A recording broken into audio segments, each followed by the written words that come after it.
My property in Brookville was exactly what I needed. 2 acres of land with enough distance from neighbors to run power tools at dawn without complaints.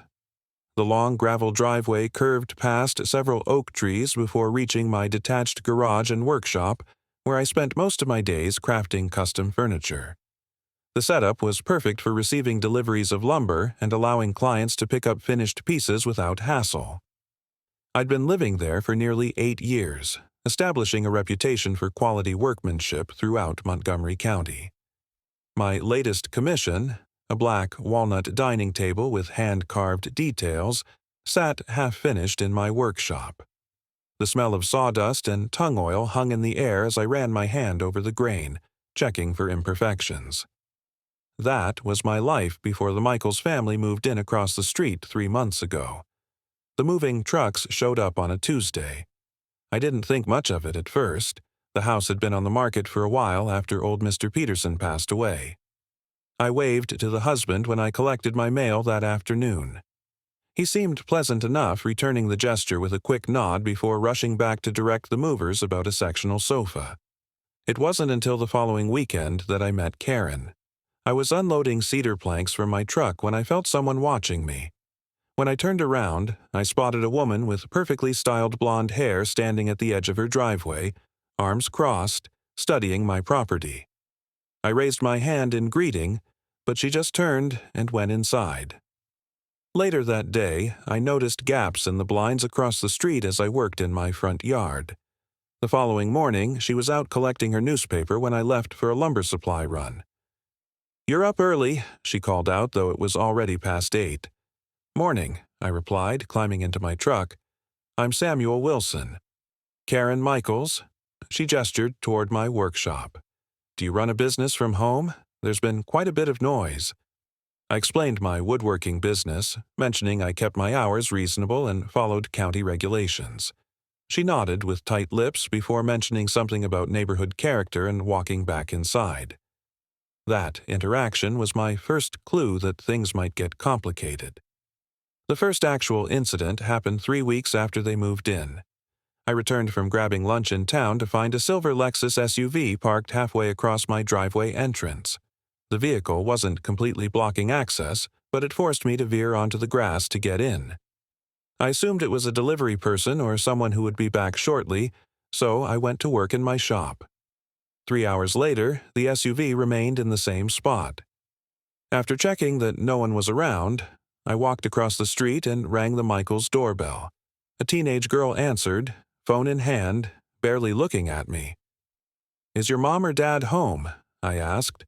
"Mom!" she yelled over her shoulder, then wandered back inside, leaving the door open. Karen appeared a minute later, wearing yoga pants and a designer sweatshirt. "Yes?" She didn't seem to recognize me at first. "Hi, I'm Samuel from across the street. There's a silver Lexus parked in my driveway entrance. I was wondering if it belongs to someone here." "Oh, that's mine," she said with a casual wave. "Harlow has some friends over, and we needed the extra parking space. Your driveway's so big, I figured you wouldn't mind." The presumption caught me off guard. "Actually, I do mind. I need clear access for deliveries and clients. Could you please move it?" She sighed like I was being unreasonable. "Fine, I'll get the keys." She turned and called into the house. "Harlow, where did I put my car keys?" While waiting, a man appeared behind her. James, I presumed. He looked to be in his late 40s with tired eyes and business-casual attire despite it being Saturday. "What's going on?" he asked. "The neighbor is upset about my parking," Karen said with obvious irritation. James looked at me apologetically. "I'm sorry about that. We'll move it right away." "Thank you," I replied. "I'd appreciate if you could avoid parking there in the future. I need to keep that access clear for my business." Karen returned with keys in hand. "It won't happen again," she said, though her tone suggested she thought I was overreacting. As she brushed past me toward the door, I caught a glimpse of her expression, one that told me this wouldn't be the last time we'd have this conversation. After returning home, I spent the evening placing small solar garden lights along both sides of my driveway entrance. They weren't particularly bright, but they created a clear visual boundary that would be hard to miss, even after dark. As I worked, I noticed the blinds move again in the Michaels' front window. That night, I took several photos of my property lines from different angles, opened my laptop, and created a new document. I typed up notes about the encounter, date, time, and what was said, and attached the photos. Something told me I might need this documentation in the future. I saved the file as Property Boundary Issues and closed my laptop. This felt like only the beginning. 3 weeks passed, and my Property Boundary Issues folder had grown substantially thicker. After that first incident with Karen's Lexus, I'd hoped the problem was resolved. I was wrong. The pattern established itself with alarming regularity. First came Harlow's birthday celebration, where 3 different vehicles took turns blocking portions of my driveway throughout the afternoon. I placed polite notes under each windshield. Please respect property boundaries and refrain from blocking this private driveway. 4 days later, during what appeared to be some kind of book club gathering, 2 sedans parked alongside each other, narrowing my entrance to barely the width of my truck. I squeezed through, scraping my passenger side mirror against an oak branch in the process. When the weekend rolled around, Karen hosted what James later described as a small garden society meeting. 7 cars lined both sides of the street, with a white BMW angled directly across my driveway entrance. I couldn't get out to pick up supplies I needed that morning. That time, I walked across the street and asked James, who answered the door, to have the car moved. His face flushed red with embarrassment. "I'm really sorry about this," he said, running a hand through his salt and pepper hair. "I'll take care of it right away." He did, but not before Karen appeared in the hallway behind him. "What's the problem now?" she asked, her voice carrying that same dismissive tone. "Just a parking issue," James replied before I could answer. "I'm handling it." I caught her eye roll as she turned back toward their dining room where I could hear multiple female voices chatting over coffee. By the end of the 2nd week, I documented 9 separate incidents. Each time I took multiple photographs showing the date, time, and position of the vehicles. I started a spreadsheet tracking when it happened, whose car it was, when I could determine, and how long it remained there. On Tuesday of the 3rd week, I returned from a supplier run to find a red Audi blocking half my entrance. I took my photos, then left another note, this one more firmly worded. "This is a private driveway. Continued blocking constitutes trespassing. Please respect property boundaries." When I checked an hour later, someone had crumpled my note and thrown it onto my lawn. That Thursday, I had arranged for a client to pick up the black walnut dining table I'd been working on for nearly 2 months. Mr. Hoffman was driving in from Washington, D.C., a 2-hour trip each way in his pickup truck. The table represented over 200 hours of craftsmanship and carried a price tag of $8,000. We had scheduled the pickup for 4:30 p.m. At 4:25, my phone rang. "Mr. Wilson, this is Richard Hoffman. I'm in my truck outside what I think is your place, but I can't get in. There's a silver SUV blocking the entrance." I felt a flash of heat rise to my face as I walked to my front window. Karen's Lexus sat parked at an angle that made it impossible for a truck to enter. "I see the problem, Mr. Hoffman. I'll handle this immediately. Please give me 5 minutes." "No problem. I'll wait here." I crossed the street in long strides, not bothering to hide my irritation. I knocked on the Michaels' door forcefully, 3 sharp raps that hurt my knuckles. I waited 10 seconds and knocked again, harder. The door swung open. Karen stood there in yoga pants and a purple tank top, water bottle in hand. "You're going to break my door," she said. "Your car is blocking my driveway. Again. I have a client waiting to pick up a commissioned piece and he can't get his truck in. Harlow is just finishing getting ready. We're running late for her dance class." "I need you to move it now," I said, working to keep my voice level. "You're blocking my client from getting onto my property. Move the car now." Karen took a sip from her water bottle, then sighed. "Your client can wait 10 minutes. It's not the end of the world." The client drove 2 hours to get here. He's paid $8,000 for a piece of furniture I've spent months creating. And this is the 12th time in 3 weeks that someone from your household has blocked my driveway."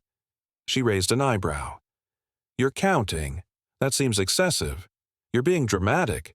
It's not a big deal." Before I could respond, Harlow bounded down the stairs behind Karen, car keys jingling in her hand. "Ready, Mom?" "Move your car immediately," I said, stepping back from the door. "I won't ask again." Karen rolled her eyes and nodded to Harlow. "The neighbor needs you to move." I walked back across the street to where Mr. Hoffman waited in his truck. He was a middle-aged man with a neatly trimmed beard and patient eyes. "I'm very sorry for the inconvenience," I told him. "They're moving the vehicle now." "No worries," he said with a smile that didn't quite reach his eyes. "Though it seems like you might have some neighbor issues." "You could say that." We watched as Harlow backed the Lexus into their driveway. Once the entrance was clear, I guided Mr. Hoffman to my workshop.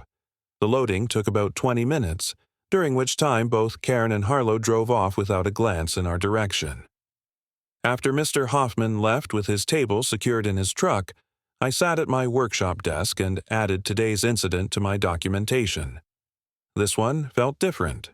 This wasn't just an inconvenience to me. It had affected my business and my client relationship. That evening, I opened my laptop and began searching for information about property laws in Montgomery County. I found the county code sections dealing with private driveways, easements, and trespassing. I read about property owners' rights regarding unauthorized vehicles. I printed several pages of ordinances, highlighting the relevant sections. The more I read, the clearer it became that I had been far too accommodating. The law was firmly on my side. I had every right to ensure my driveway remained accessible at all times. I created a new file folder labeled Legal Options and placed the printed ordinances inside. Tomorrow, I would take the next step. The next morning, I set my alarm for 7 o'clock and laid out my clothes before going to bed. The folder labeled Legal Options sat on my nightstand, a constant reminder that I needed to take action. I was done with polite requests and notes under windshields. Karen had pushed this beyond neighborly disputes when her parking habits started affecting my business. After a quick breakfast, I drove to the Montgomery County Administration Building in Rockville. The massive concrete structure housed various government offices, including the Department of Land Records. I parked in the underground garage and made my way through security, the folder tucked under my arm containing printouts of county ordinances and my documentation of incidents. The records department was quiet that morning, with only 2 clerks behind the counter. A middle-aged woman with glasses hanging from a chain around her neck looked up as I approached. "How can I help you today?" she asked. "I need to check my property deed to confirm the exact boundaries, particularly regarding my driveway entrance." She nodded. "Do you have your address and parcel number?" I slid a paper with the information across the counter. While she typed into her computer, I explained my situation briefly. "My neighbors keep parking across my driveway entrance. I want to confirm that the entire driveway, including the entrance area connecting to the street, is within my property boundaries." 20 minutes later, I sat at a computer terminal reviewing digital copies of my deed and property survey. The clerk had been helpful, pulling additional plat maps that showed the exact dimensions of my land. The documents confirmed what I'd suspected. My property extended all the way to the street, including the entire driveway entrance area. I made copies of everything, paid the small fee, and thanked the clerk. Back in my truck, I checked my phone and found the number for Thomas Berger, a property attorney recommended by a client last year. His office was only 15 minutes from the administration building. I called ahead and lucked into a cancellation that morning. The receptionist told me he could see me at 11 if I could make it. Thomas Berger's law office occupied the second floor of a red brick building in downtown Rockville. The walls featured framed degrees and certifications, and his desk was organized with minimal clutter. He was a balding man in his 50s with reading glasses perched on the end of his nose. "So, Mr. Wilson, you're having issues with neighbors parking across your driveway," he said after I explained the situation. And you verified the property boundaries today? I handed him the copies from the county records office. Yes, the entire driveway entrance is on my property. He reviewed the documents, nodding. This is quite clear-cut. You have the legal right to remove unauthorized vehicles from your property without prior notice, though posting proper signage strengthens your position significantly. What kind of signage would you recommend? Standard, private property, no parking. Violators will be towed signs are sufficient. Make sure they're clearly visible from the street. Document their installation with dated photographs. He leaned back in his chair. Have you contacted any towing companies? Not yet. That was my next step. Good. Find a reputable company that's licensed for private property towing in Montgomery County. They'll be familiar with the regulations. He pulled out a legal pad and wrote down several points. I suggest you send a certified letter to your neighbors as well, clearly stating that vehicles blocking your driveway will be towed at the owner's expense. Keep a copy for your records. I paid for the half-hour consultation and left with his business card and clear direction. On the drive home, I stopped at a hardware store and purchased a metal "Private Property, No Parking. Violators will be towed" sign, mounting hardware, and a 4-foot metal post. Back at my workshop, I called several towing companies before settling on Reliable Towing Services in Brookville. The dispatcher connected me with the manager, Mike Dominguez. I have a situation with neighbors repeatedly blocking my driveway entrance, I explained. I'd like to set up an arrangement for prompt towing when needed. We handle that type of situation regularly, Mike said. I can come by tomorrow morning to assess access points and discuss response protocols. We'll need to document the property boundaries and have you sign authorization forms. Tomorrow works. Is 9 o'clock too early? 9 works fine. What's the address? I provided my information and ended the call, feeling a sense of progress. That afternoon, I worked on a rocking chair commission while drafting a formal letter to the Michaels family. I printed it on heavy paper, detailing each documented incident of driveway obstruction, citing the relevant county codes, and clearly stating that future violations would result in immediate towing at their expense. The next morning, Mike arrived in a company pickup truck at 9 sharp. He was younger than I expected, maybe late 30s with broad shoulders and a no-nonsense demeanor.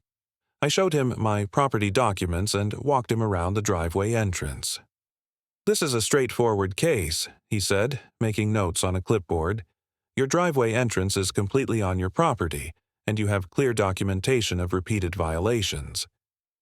He measured distances between the road, my property line, and the driveway entrance, taking photos on his phone.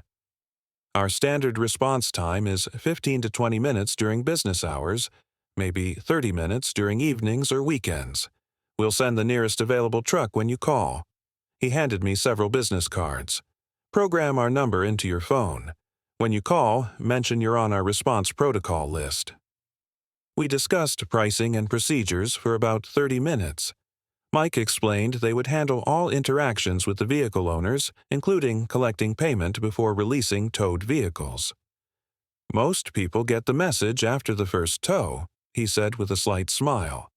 The fees tend to make an impression. After Mike left, I gathered my tools and the "No Parking" sign. The installation wouldn't take long, just digging a hole for the metal post near my driveway entrance, mixing a small batch of concrete to secure it, and mounting the sign. I had just started digging when I felt eyes on me. Looking up, I saw Karen standing at her front window, watching. I continued working, measuring the depth and checking that the post would be straight. As I mixed the concrete in a small bucket, I noticed movement across the street. Karen had emerged from her house and was marching toward me, arms swinging determinedly at her sides. "What are you doing now?" she demanded, stopping at the edge of my property.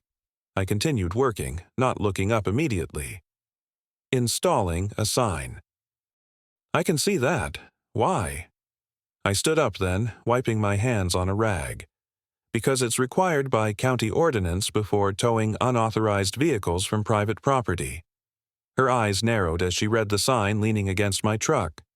"Private property, no parking. Violators will be towed. This is ridiculous, she said, crossing her arms. Nobody owns the street. You're right. The street is public property. I pointed to the area I was working on. But this isn't the street. This is my property, as confirmed by county records yesterday. Her cheeks flushed red. So, you're threatening to tow our cars now? Not threatening, Karen. Just following the law. I reached into my truck and pulled out an envelope. This explains everything, including copies of the relevant county codes and a record of each time your family's vehicles have blocked my driveway. I handed her the envelope. She snatched it, pulled out the papers, and scanned the first page, her expression darkening. This is how you treat neighbors? With legal threats? I've asked politely multiple times. I've left notes. I've explained why it's a problem. Nothing has changed. She crumpled the papers in her fist. Nobody else in this neighborhood has ever complained about parking. I'm not complaining about parking on the street. I'm addressing vehicles blocking my private driveway, which impacts my business and my rights as a property owner. Karen tossed the crumpled papers onto the ground. This is ridiculous, she repeated, turning to walk away. Nobody's getting towed. I watched her storm back across the street, then bent down to pick up the crumpled documents. I smoothed them out carefully, noticing she had crumpled them hard enough to tear one page slightly. Back in my house, I added the damaged papers to my documentation file, making a note of the date, time, and details of our interaction. Then I returned to finish installing the sign, working methodically to ensure it was level and secure. By mid-afternoon, the concrete had set enough to hold the post firmly. The sign stood at the edge of my driveway entrance, clearly visible from the street, the red and black lettering unmistakable.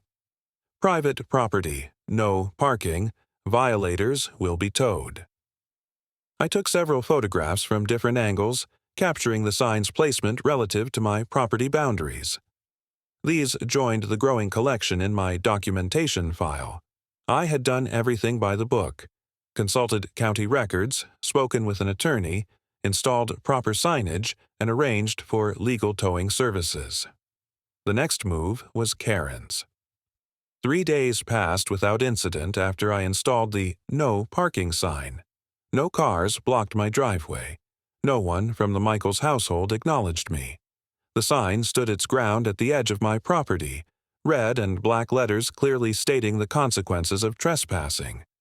Each morning, I checked the sign was still there. Each evening, I noticed the careful way visitors to the Michaels house parked along the street, leaving my driveway entrance clear. The quiet compliance felt like a temporary ceasefire rather than a resolution. Friday arrived, bringing with it the familiar sounds of weekend preparations across the street.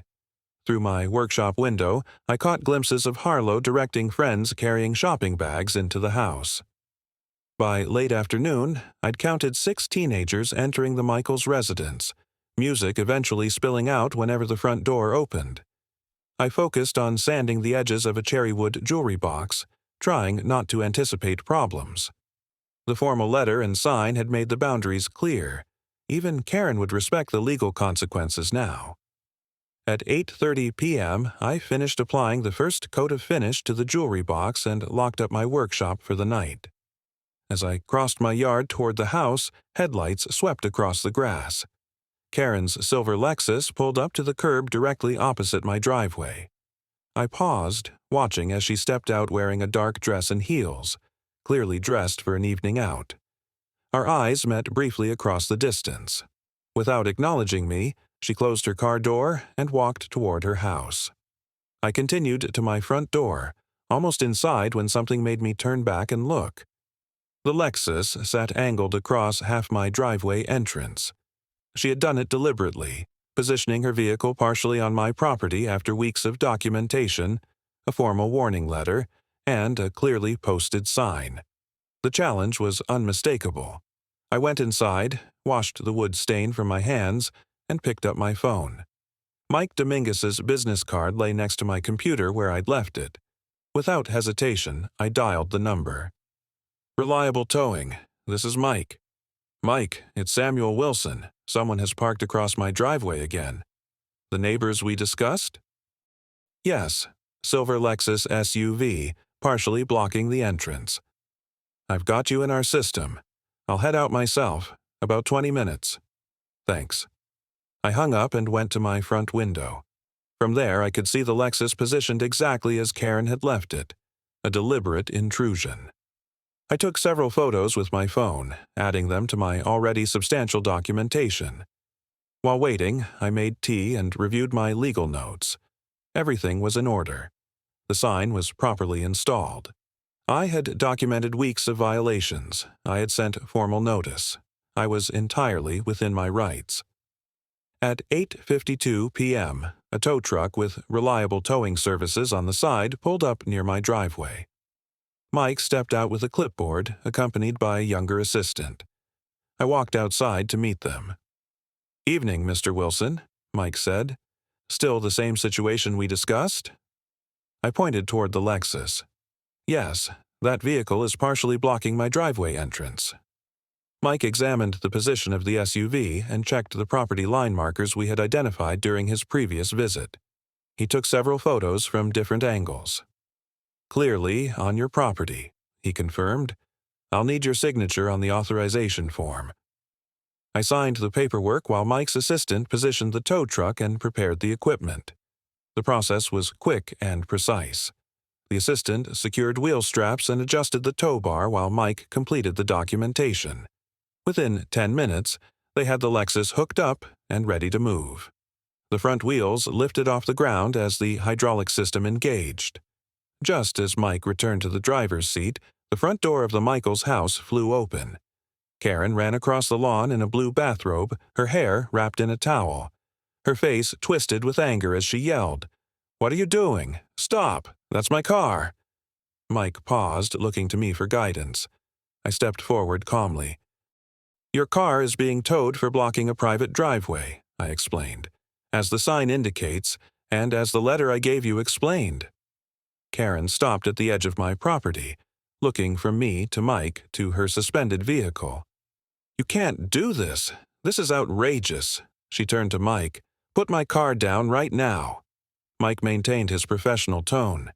"Ma'am, I've been authorized by the property owner to remove this vehicle. It's parked illegally on private property." "It's the street. Nobody owns the street." "Your vehicle extends onto private property," Mike explained. "The property line runs here." He pointed to the markers we had identified earlier in the week. Karen whipped back toward me. "I'm calling the police. This is theft." "Go ahead," I said, keeping my voice level. "I already did, last week. They confirmed I'm within my rights to have unauthorized vehicles removed from my property. Officer Jenkins in the Property Disputes Division said he'd be happy to speak with you about it." Karen's face flushed deep red. "You're making that up." "Call them," I encouraged. "They have all my documentation on file." She pulled her phone from her bathrobe pocket and tapped the screen with angry fingers. While she waited for the call to connect, Mike caught my eye, silently asking if he should proceed. I nodded slightly. "Yes, I need to report a theft," Karen said into the phone. "My neighbor hired someone to steal my car from in front of my house." She paused, listening. "No, it was parked on the street. Well, maybe a little bit across his driveway, but it's still the street." Mike quietly instructed his assistant to finish securing the vehicle while Karen continued her call. "No, there's a sign, but he just put it up recently. Yes, he did send a letter, but this is ridiculous." I could tell from her decreasing volume and the slump of her shoulders that the conversation wasn't going her way. After another minute of increasingly defensive responses, she hung up. "They're sending an officer," she said, pulling her bathrobe tighter around herself. "We'll see who's right." "That's fine," I replied. "In the meantime, Mike needs to remove your vehicle. You can retrieve it from their impound lot once you've paid the fees." Karen's eyes widened. "You expect me to pay fees? For parking in front of my own house?" "For trespassing on private property after receiving written warning," I corrected. Mike handed Karen a business card. "Our facility is open until midnight tonight. After that, you'll need to wait until 8 a.m. tomorrow. The base fee is $350 plus any applicable county violation fees. $350? Karen nearly shrieked. This is highway robbery. The fees are set by county regulations, Mike explained calmly. I don't make the rules, ma'am. With Karen still protesting, Mike returned to the tow truck and slowly drove away with the Lexus in tow. Karen watched as her car disappeared down the street. 20 minutes later, a police cruiser pulled up. Officer Patterson, a middle-aged woman with short gray hair, stepped out and approached where Karen and I stood on opposite sides of the property line. I understand there's a dispute about a vehicle tow, the officer said. Karen immediately launched into her version of events, gesturing wildly toward the street in my driveway. Officer Patterson listened, then turned to me.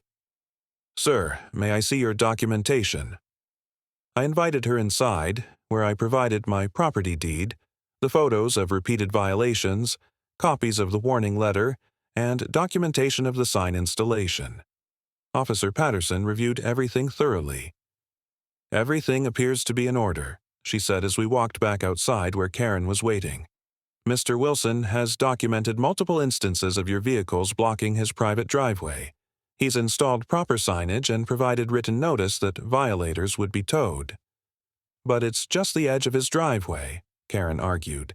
He could still get in and out. That's not relevant, ma'am, Officer Patterson explained. His property extends to here. She pointed to the exact spot Mike had indicated earlier. Any vehicle parked beyond this point without permission is trespassing on private property. You're actually fortunate that Mr. Wilson opted for towing rather than pressing trespassing charges. Karen's expression shifted from indignation to disbelief. Trespassing charges? For parking? Yes, ma'am. Intentionally placing your vehicle on someone else's property after receiving written notice not to do so could constitute criminal trespassing. The towing fee will be expensive, but it's less trouble than a court appearance. With that final explanation, Officer Patterson wished us both a good evening and returned to her cruiser. Karen stood silently for a moment, her bathrobe fluttering in the evening breeze. Without another word, she turned and walked back to her house. I heard the front door slam as I returned to mine. Later that evening, around 11:30 p.m., a knock came at my door. I set aside the book I'd been reading and checked through the peephole. James Michaels stood on my porch, hands in his pockets. I opened the door, but remained in the doorway. James, I acknowledged with a nod. Samuel, he replied, looking uncomfortable. I want to apologize for what happened tonight, and for all the previous incidents. I waited, saying nothing. Karen just got back with the car, $350 plus a county fee. He winced at the amount. I want you to know this won't happen again. I've made that very clear to everyone in the family. His apology seemed genuine. The tension in his face showed both embarrassment and sincerity. I appreciate that, I said finally. All I've ever wanted was for my property boundaries to be respected. James nodded. I understand, and they will be from now on. You have my word. He extended his hand. I shook it firmly, noting the resolution in his eyes. Good night, Samuel. Good night, James. The next morning, I worked in my front yard, clearing some brush that had collected near the property line. Twice I noticed Karen retrieving mail or walking to her car. Each time she gave me icy stares but said nothing. More importantly, her car remained parked in her own driveway, well away from mine. By the afternoon, several teenage friends had arrived at the Michaels house, presumably for another of Harlow's gatherings. All of them parked along the street, careful to avoid even the edge of my driveway entrance. The property boundary war had ended with clear understanding on both sides.